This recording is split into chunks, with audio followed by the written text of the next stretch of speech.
अस्सलाम वालेकुम everyone, welcome back to basics of science. आज के लेक्चर में हम सी प्लस प्लस को मज़ीद आगे बढ़ेंगे। हमने पिछली वीडियोस में प्रोग्रामिंग और सी प्लस प्लस का बेसिक प्रोग्राम और जो है ना उसका इंट्रोडक्शन पढ़ा था। अब हम आगे की कुछ चीज़ें पढ़ेंगे, जैसे कि हमारा टॉपिक आज हम कवर करेंगे। कुछ ये टॉपिक्स हैं, ये सारी चीज़ें हम कवर करेंगे। अब सबसे पहले बेसिक प्रोग्राम जो हमने बनाया था, मैंने उसमें आपको कुछ चीज़ें बताई थी कि सबसे पहली लाइन हमारी होती है इंक्लूड आयोस्ट्रीम की, फिर यूजिंग नेम स्पेस एसटीडी हमने एक हेलो वर्ड का प्रोग्राम प्रिंट करवाया था। सो इधर आप देख सकते हैं कि जो हैशटैग इंक्लूड आयोस्ट्रीम है, इसका मतलब हमारे पास क्या होता है, प्रीप्रोसेसर डायरेक्टिव्स, ठीक है। और उससे आगे हमने दूसरी चीज़ें पढ़ी थी, जैसे यूजिंग नेम स्पेस एसटीडी। अब ये क्या है, इंट मेन हमारा मेन फंक्शन होता है, और यहाँ से जो होता है ना हमारा मेन जो बॉडी होती है ना फंक्शन की, वो स्टार्ट होती है। और सी आउट के ज़रिए हम कुछ भी प्रिंट करवा सकते हैं इस तरीके से, ठीक है। इसमें आप कंफ्यूज ना हो कि ये सब चीज़ें क्या हैं, मैं आपको अभी एक्सप्लेन करती जाऊंगी लाइन बाय लाइन की हर लाइन क्यों हम यूज़ कर रहे हैं या क्या इसका मकसद है। तो सबसे पहले हम समझते हैं कमेंट्स क्या है। अब आपका जो कमेंट्स होते हैं ना, कमेंट्स का जो पोर्शन होता है वो हमारा प्रीप्रोसेसर जो होता है ना, जो हमारी फर्स्ट लाइन होती है प्रीप्रोसेसर, ये हमारे कमेंट्स को इग्नोर कर देती है, ठीक है। हमारा जब प्रोग्राम कंपाइल हो रहा होता है ना, उससे पहले हमारे कमेंट्स रिमूव हो जाते हैं, वो कंपाइल होकर नहीं आते हैं। और ये क्यों हम यूज़ करते हैं, ताकि प्रोग्रामर जो होता है ना उसके अंडरस्टैंडिंग के लिए हम ये यूज़ करते हैं। जैसे हमने कोई स्पेसिफिक स्टेटमेंट से आगे हमें उसकी एक्सप्लेनेशन देनी है कि हमने ये लाइन किस वजह से लिखी है, तो हम उधर कमेंट्स का इस्तेमाल करते हैं। अब कमेंट्स दो टाइप के होते हैं। एक आपका कमेंट फॉर एग्जांपल आपका सिर्फ एक लाइन का है, तो उसके लिए हम ये वाली साइंस यूज़ करेंगे सिंगल लाइन कमेंट्स के लिए।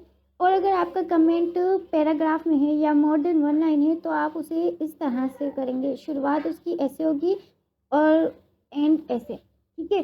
अब ये सारी चीज़ें मैं आपको जो है ना डेव सी प्लस प्लस में करके दिखाऊंगी कि ये किस तरह से कमेंट्स वर्क कर रहे हैं, या हमारे प्रीपोजिशन डायरेक्टिव्स वगैरह जो है चीज़ें हैं ये कैसे वर्क करवा रही हैं।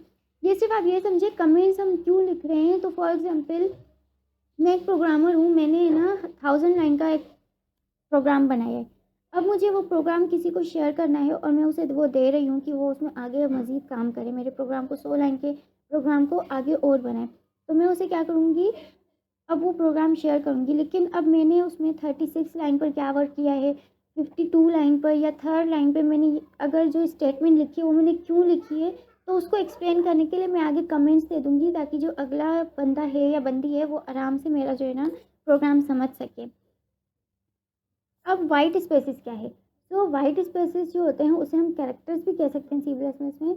ये या फिर जैसे हम टैब दबाते हैं थोड़ा स्पेस आ जाता है न्यू लाइन के लिए। तो जो हमारी वाइट स्पेसेस जो है ना, ये हमारे सिर्फ फॉर्मेटिंग पर्पस के लिए हम इस्तेमाल करते हैं। हमारा जो कंपाइलर होता है ना, वो वाइट स्पेस को इग्नोर करता है, जैसे कमेंट्स को इग्नोर करता है। अब इसकी एक शर्त है कि अगर आपकी वाइट स्पेस जो आप अगर कुछ स्पेस दे देते हैं किसी वर्ड्स में, कैरेक्टर्स में, तो आपके प्रोग्राम से पहले हो। जैसे हमने लिखा सी आउट, सी आउट के अंदर हमने इंसर्शन ऑपरेटर्स के अंदर हमने लिखा है हेलो, ठीक है। अब हमने ये एक ही लाइन में लिखा है हेलो, तो ये हमारा सेम इस तरह से प्रिंट होकर आएगा जितना हमने स्पेस रखा। अगर हम इस हेलो में सी आउट हम थर्ड लाइन पे लिखते हैं और उसके बाद जो है ना हम इंसर्शन ऑपरेटर दे देते हैं, और जो हमारा प्रोग्राम है ना हेलो वर्ड, ये हम कौन से सेवन्थ लाइन में दे देते हैं, ठीक है। ये अब थर्ड लाइन में, और हमारा जो ये है ये हम 7 लाइन में दे रहे हैं। तो इसका ये जस्ट क्या करेगा कि आपको जो प्रोग्राम प्रिंट करके देगा ना, ये उसी फर्स्ट लाइन में ही आपको प्रिंट करके देगा, इस स्पेस को इग्नोर कर देगा। जबकि क्या होता है, अगर हमने इंसर्शन ऑपरेटर्स के अंदर स्पेस दे दिया है ना, तो वो हमारा होगा जैसे ये डबल कोटेशन दिया, हमने इधर थोड़ा स्पेस दे दिया, इधर एच लिखा, इधर स्पेस देकर ई लिखा, ठीक है, और आगे एल डबल एल ओ लिख दिया हमने। तो ये इस तरह से आपका प्रिंट होकर आएगा, थोड़ा स्पेस होगा, फिर एच होगा, फिर स्पेस देकर फिर हेलो। अब ये आपका इस पर डिपेंड करता है कि आपने जो है ना वाइट स्पेस डबल कोटेशन के अंदर दिया है या डबल कोटेशन से बाहर दिया है, ठीक है। आई होप कि ये चीज़ आपको क्लियर हो गई होगी। मैं आपको प्रोग्राम बनाकर दिखाऊंगी तो उसमें आपको और मज़ीद जो है ना चीज़ें क्लियर होती जाएंगी। अब प्री प्रोसेसर डायरेक्टिव क्या है, इसे हम अच्छे से समझ लेते हैं। ये ऐसे इंस्ट्रक्शंस होते हैं जो हम कंपाइलर को देते हैं ताकि वो टास्क परफॉर्म करे। कोई भी कंपाइलेशन से पहले जो होता है ना प्रोसेस जो भी होता है वो प्री प्रोसेस डायरेक्टिव की मदद से होता है। अब प्रीपोजिशन डायरेक्टिव जो होता है वो स्टार्ट कहाँ से होता है, हैशटैग का ऑप्शन देकर, ठीक है। हैशटैग देते हैं, उसके बाद हम लिखते हैं जो भी हमारा प्रीपोजिशन डायरेक्टिव होता है। अब सेमी कोलम का इस्तेमाल हम इस लाइन के आखिर में नहीं करेंगे। ज़्यादातर आप देखेंगे हमारे जो प्रोग्राम्स होंगे ना, उसके जो स्टेटमेंट की लास्ट वाली लाइन है ना, स्टेटमेंट के आखिर में हम ऐसे सेमी कोलम लगाया करेंगे। बट हमारा जो प्रीपोजिशन डायरेक्टिव होता है इसमें हम नहीं लगाते हैं। क्यों, तो ये सारी चीज़ें आपको मैं बताती जाऊँगी। फिलहाल आप इन चीज़ों में ना परेशान ना हो। उसके बाद है हैशटैग इंक्लूड डायरेक्टिव। क्या है हैशटैग, हमने देख लिया जब भी देते हैं तो वो क्या होता है, हमारे प्रीपोजिशन डायरेक्टिव की लाइन हम शुरू करते हैं, ठीक है, प्रीपोजिशन डायरेक्टिव की। अब इसमें हैशटैग इंक्लूड देकर ना हम कोई भी आगे जो है ना हेडर फाइल लगाते हैं। अब हेडर फाइल क्या है, तो हेडर फाइल किसी भी डिफरेंट फंक्शंस और ऑब्जेक्ट्स के लिए जो है ना डिक्लेरेशन जो होती है वो हेडर फाइल्स में होती है। अब हम जो अपने प्रोग्राम्स में ज़्यादा तक, अब हैशटैग इंक्लूड आईओस्ट्रीम जो होता है हम लोग इस तरह से लिखते हैं। मैंने अपने प्रोग्राम में लिखा था लेस देन और ग्रेटर देन की साइन देकर, बीच में मैंने क्या लिखा था, आईओस्ट्रीम। अब इधर आईओस्ट्रीम हमने इस टाइप का लिखा है, तो आईओस्ट्रीम डॉट एच भी लिख सकते हैं हम। एच रिप्रेजेंट कर रहा है यहाँ पर हेडर फाइल्स को, ठीक है। और जो हम सिंपल आईओस्ट्रीम भी लिख सकते हैं। हैशटैग इंक्लूड आईओस्ट्रीम का जो यूज़ है वो क्यों हो रहा है, तो वो सी आउट, सी इन और एंडल जो चीज़ें वगैरह हम प्रोग्राम में इस्तेमाल कर रहे हैं उनको जो है ना यूज़ करने के लिए हम आईओस्ट्रीम की फाइल की मदद ले रहे हैं। मेन फंक्शन क्या होता है, तो मेन फंक्शन जो हमारा होता है ना, ये एक फंक्शन पहले समझें कि ये ब्लॉक ऑफ कोड होता है जो स्पेसिफिक टास्क को परफॉर्म करवाने के लिए हम यूज़ करते हैं। हमारे पास काफ़ी फंक्शंस हो सकते हैं एक ही कोड के अंदर। अब सी प्लस प्लस प्रोग्राम जो होता है ना उसमें हमारा हमेशा फंक्शन होना लाजमी है। अगर फंक्शन नहीं है उसमें तो हमारा जो है ना प्रोग्राम रन ही नहीं होगा, ठीक है। प्रोग्राम रन नहीं होगा, वहाँ पर क्या आ जाएगा, एक एरर आ जाएगा कि आपने मेन फंक्शन को डिक्लेयर ही नहीं किया। अब जो हमारी स्टेटमेंट्स हम लिखते हैं ना वो किस मदद से हमारी एग्जीक्यूट हो रही है, मेन फंक्शन की मदद से, ठीक है। आउटपुट यूजिंग सी आउट, सी आउट के मदद से हमें आउटपुट कैसे मिल रहा है, तो हमने पढ़ लिया पीछे कि सी आउट जो होता है वो क्यों हम इस्तेमाल करते हैं या किस वजह से आईओस्ट्रीम फाइल की मदद से हम सी आउट का या सी इन का एंगल का इस्तेमाल कर लेते हैं। अब यहाँ पर आउटपुट यूजिंग सी आउट मतलब हमें कोई भी चीज़ प्रिंट करवानी है तो हम वो कैसे करवाएंगे, स्क्रीन पर अगर हमें कोई चीज़ डिस्प्ले करवानी है तो हम उसको सी आउट की मदद से करवाएंगे। जैसे हमारा ये यूज़ किया जाता है न्यूमेरिक नंबर्स को भी हम जो है ना वो प्रिंट करवाते हैं, वेरिएबल्स को भी अपना आउटपुट करवाते हैं।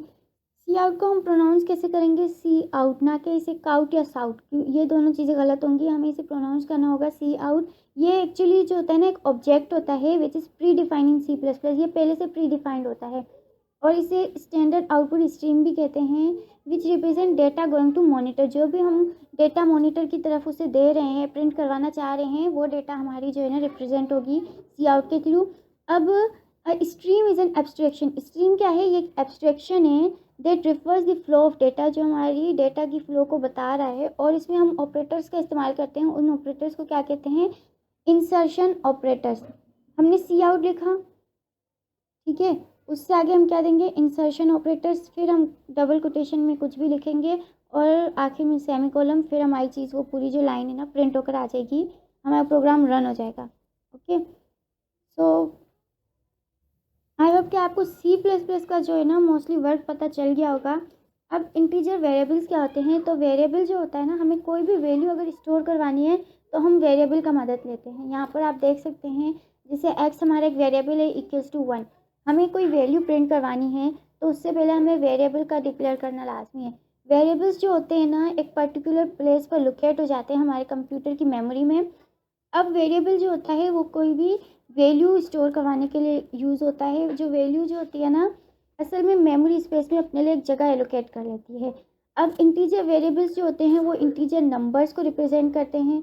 जैसे इंटीजर नंबर्स क्या होते हैं, हमारे simple number 1 to so on, जैसे 3000, लाख, करोड़, और पॉजिटिव हो या नेगेटिव हो हमारे इंटीजर नंबर्स दोनों ही इंटीजर वेरिएबल्स में आ जाते हैं। अब इसका जो है ना लिखने का तरीका क्या है, तो इसको हम सबसे पहले इंट, इसका क्या है, इंटीजर को रिप्रेजेंट कर रहा है जो कि एक डेटा टाइप है। डेटा टाइप में आपको आगे बताऊंगी प्रोग्राम्स में कि क्या होता है। उसके बाद हमने एक नाम दे दिया वेरिएबल का, उसे var1 कह दिया हमने, ठीक है। फिर हम उसे रिप्रेजेंट पूरा जो अगर हमें प्रिंट करवाना है तो हम कैसे करेंगे, वेरिएबल 1 हमने पहले डिक्लेयर कर दिया ये क्या है, ठीक है। अब हम यहाँ पर इसे बता रहे हैं कि वेरिएबल 1 यहाँ पर हम डिक्लेयर कर चुके हैं, उसको उठाओ और उसकी वैल्यू क्या रखो 10। अब ये 10 किसकी वैल्यू है, वेरिएबल 1 की। और जो इसमें इक्वल्स टू साइन है इसे हम असाइनमेंट ऑपरेटर कहते हैं। ये सारे नाम याद रखना आपको लाजमी है, असाइनमेंट ऑपरेटर, इंसर्शन ऑपरेटर, और जो आगे नाम हम पढ़ेंगे वो सब चीज़ें। फ्लोट वेरिएबल्स क्या होते हैं, अब इनमें सिर्फ छोटा सा ही डिफरेंस है। जो हमारे इंटीजर वेरिएबल्स होते हैं उसमें हमारे नंबर्स स्टोर करते हैं, पॉजिटिव और नेगेटिव, जबकि हमारे फ्लोट वेरिएबल्स जो होते हैं इसमें भी नंबर हमारे स्टोर करता है, लेकिन वो क्या होता है, हमारे डेसिमल नंबर्स होते हैं। पॉजिटिव हो या नेगेटिव हो उससे फ़र्क नहीं पड़ता, क्या है, अगर हमारी पॉइंट है किसी वैल्यू के बीच में, मतलब कोई डेसिमल पॉइंट है, तो उसे हम क्या बोलेंगे, फ्लोट वेरिएबल। और अगर सिंपल नंबर है तो उसे हम बोलेंगे इंटीजर वेरिएबल्स। तो फ्लोट वेरिएबल्स फ्लोटिंग पॉइंट्स को या फ्लोटिंग नंबर्स को रिप्रेजेंट करता है, और इसको हम डिक्लेयर करने के लिए कैसे यूज़ करते हैं, फ्लोट देते हैं। फ्लोट हमारा डेटा टाइप हो गया आगे, और वेरिएबल जो का नाम हो गया वेरिएबल 2, और फिर से इसमें असाइनमेंट ऑपरेटर का हमने इस्तेमाल किया। और हमारी जो मेन जो हमारा यहाँ पर प्रोग्राम होगा ना, उसमें ऐसे लिखेंगे हम, जैसे हमने फॉर एग्जांपल वेरिएबल 1 दिया है इक्वल्स टू 10.7, तो हमारा ये, अगर हम वेरिएबल 1 दे रहे हैं तो आप देखें यहाँ पर भी हमें डिक्लेयर करना पड़ेगा वेरिएबल 1। अगर हमने यहाँ पर 1 डिक्लेयर किया है तो हम 1 को यहाँ कॉल करवा सकते हैं। अगर हमने डिक्लेयर 2 किया है तो हमें नीचे भी 2 ही चाहिए होगा। ठीक है, ये थोड़ा आपको फ़िलहाल मुश्किल लग रहा होगा, बट आप आगे जब ये चीज़ें पढ़ेंगे तो आपको आसान होता जाएगा जब आप प्रैक्टिस करेंगे प्रोग्राम्स का। इनपुट विद सी इन, हमने सी आउट तो देख लिया कि हमारा आउटपुट कैसे होता है। इनपुट हम कैसे ले सकते हैं, फॉर एग्जांपल मैंने एक चीज़ दे दी कि मुझे एक कैलकुलेटर बनाना है सी प्लस प्लस के प्रोग्राम से, तो लाजमी है मैं ना इनपुट लेने का इंतज़ार करूँगी। तो सी इन का मतलब क्या है, तो बेसिकली सी इन जो होता है हमारा, वो प्रोग्रामर जो होता है वो वेट करता है ताकि यूज़र हमें कोई इनपुट दे और मैं उसको स्टोर करवा कर वेरिएबल में फिर उसकी वैल्यू प्रिंट करवाऊँ। इसका इस्तेमाल हम एक्सट्रैक्शन ऑपरेटर से करते हैं, जो इस टाइप की होती है, ये एक्सट्रैक्शन ऑपरेटर की साइंस होती हैं। इसको हम कैसे लिखते हैं, सी इन, और फिर उससे आगे हम एक्सट्रैक्शन ऑपरेटर लगाएंगे, फिर हमें जो भी जो है ना यूज़र से चीज़ चाहिए वो हम यहाँ पर उसे डिक्लेयर कर देंगे और हमारी चीज़ हमें मिल जाएगी। ठीक है, सेमी कॉलम मैंने थोड़ा सा बनाया है, थोड़ा गलत हो गया है।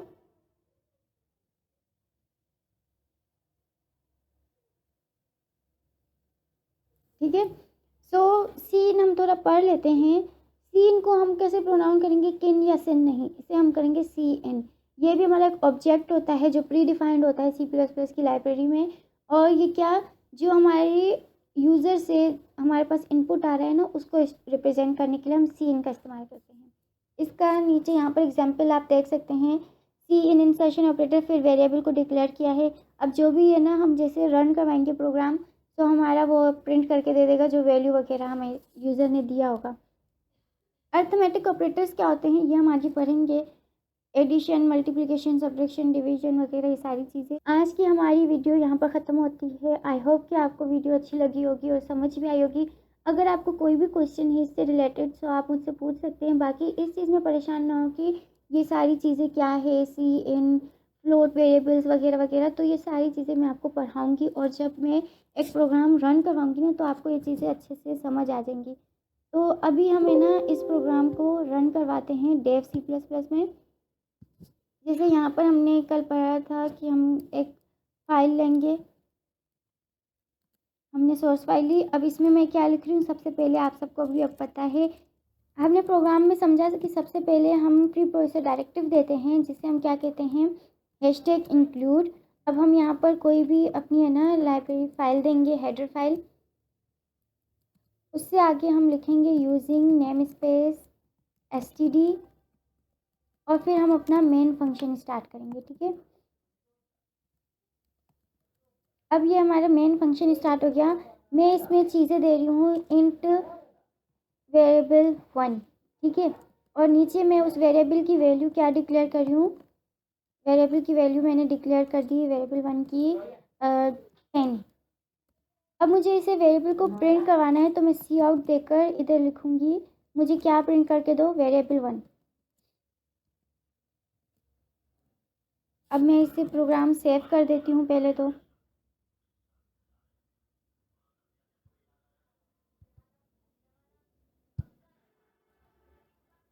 ये हम सेकंड प्रोग्राम बना रहे हैं अपना, ठीक है। अब मैं जब इसे यहाँ पर जो है ना रन करवाऊँगी तो देखिए यहाँ पर हमारे पास क्या आएगा, 10 वैल्यू प्रिंट होकर आएगी। देखें यहाँ पर आपको दिख रहा होगा 10, और ये 10 कैसे प्रिंट होकर आई, हमने ये चीज़ें देख ली। यहाँ पर सबसे पहले हमने एक वेरिएबल डिक्लेयर किया, उसके बाद हमने उस वेरिएबल को जो है ना वैल्यू असाइन की, और फिर हमने सी आउट करवा दिया कि भाई मुझे जो वेरिएबल 1 है वो प्रिंट करके दे दो। अब कमेंट्स का इस्तेमाल हम कैसे कर सकते हैं, जैसे मुझे इस लाइन में बताना है कि मैंने वेरिएबल को डिक्लेयर किया है, सिंगल लाइन ही कमेंट है, तो मैं ये साइन देकर लिखूँगी, मैंने यहाँ पर दे दिया है it is a variable declaration. अब मैं जब इसे प्रिंट करवा रही हूँ तो आप देखेंगे कि ये लाइन मेरी कुछ भी प्रिंट वगैरह नहीं होके आएगी। क्यों? क्योंकि ये कमेंट है और हम पढ़ कर आ चुके हैं कि कमेंट जो होता है वो हमारा प्रीपोजिशन डायरेक्टिव इग्नोर कर देता है कंपाइलेशन से पहले। तो उसके बाद हमने वाइट स्पेसिस क्या होता है, अब देखो मैंने ना यहाँ पर वेरिएबल 1 तो दे दिया है, चलिए मैं इधर एक और चीज़ प्रिंट कर देती हूँ। जैसे मैं प्रिंट करवाना चाह रही हूँ सी आउट हाय। अब देखिए मैंने इस सी आउट से पहले इतना स्पेस दे दिया, ये देखिए मैंने प्रोग्राम में क्या प्रिंट करवाया है, 10 और हाय। अब ये एक साथ क्यों आया है, क्योंकि हमने जो है ना इसमें हम पढ़ कर आ चुके हैं, स्पेस हम देते हैं या वाइट स्पेस देते हैं और न्यू लाइंस वगैरह ऐड करवाते हैं तो वो हमारा जो है ना इस तरह से प्रिंट होकर आएगा। अगर हमें 10 और जो है ना इसके बीच में गैप चाहिए, ठीक है, तो मैं क्या कर दूँगी, एंडल लिख दूँगी। यहाँ पर एंडल लिखने का तरीका इस तरह से होता है, एंडल का मतलब न्यू लाइन प्रिंट करके देना। अब 10 हमारा न्यू लाइन एक अलग लाइन पे होगा, हाई हमारा अलग लाइन पे होगा। ये देखें आप, यहाँ पर आप देख सकते हैं 10 और हाई दोनों अलग अलग लाइन पे प्रिंट होकर आया है। अब दूसरा इसमें हम क्या समझें, जैसे हाँ वाइट स्पेस मैंने इधर दिया है तो इसका कोई फ़र्क नहीं है। अगर मैं वाइट स्पेस एच के बाद इतना वाइट स्पेस देती हूँ, ठीक है, इस तरह से लिख रही हूँ, तो मेरा प्रोग्राम कैसे आएगा। अभी डबल कोटेशन के अंदर हमारा वाइट स्पेस इग्नोर नहीं होता, डबल कोटेशन के अंदर हम जो देंगे वो उस तरह से ही आएगा। ये देखिए यहाँ पर हमने एच से पहले वाइट स्पेस दिया था, ये रहा, फिर हमने एच के बाद दिया है आई तक, वो भी आ गया सब कुछ। डबल कोटेशन के अंदर जो हम स्पेस देंगे वो उसी तरह से प्रिंट होकर आएगा। अब मैं इसे वापस सही कर देती हूँ। और अगर आप जो है ना वेरिएबल को डिक्लेयर ना करें और आप डायरेक्ट उस वेरिएबल को वैल्यू दे दें तो हम ऐसे भी कर सकते हैं। उससे पहले हमें सिर्फ क्या करना पड़ेगा, अपना वेरिएबल का टाइप बताना पड़ेगा कि ये क्या है, इंटीजर टाइप। इंटीजर क्यों है, क्योंकि हमने सिंपल 10 इंटीजर लिया है, इसमें कोई डेसिमल नंबर तो लिया ही नहीं है। अभी भी देखें वो चीज़ हमें सेम तरीके से प्रिंट करके दे रहा है। आई होप कि आपको ये समझ आ गया होगा। तो अगर आपको वीडियो पसंद आई है तो लाइक शेयर और सब्सक्राइब करना मत भूलिएगा, और ये शेयर करें ताकि आपके फ्रेंड्स भी ये चीज़ें सीख सकें। और अगर आपको कोई भी कन्फ्यूजन है तो आप मुझे बता सकते हैं कमेंट सेक्शन में। Thanks for watching, please subscribe for more videos.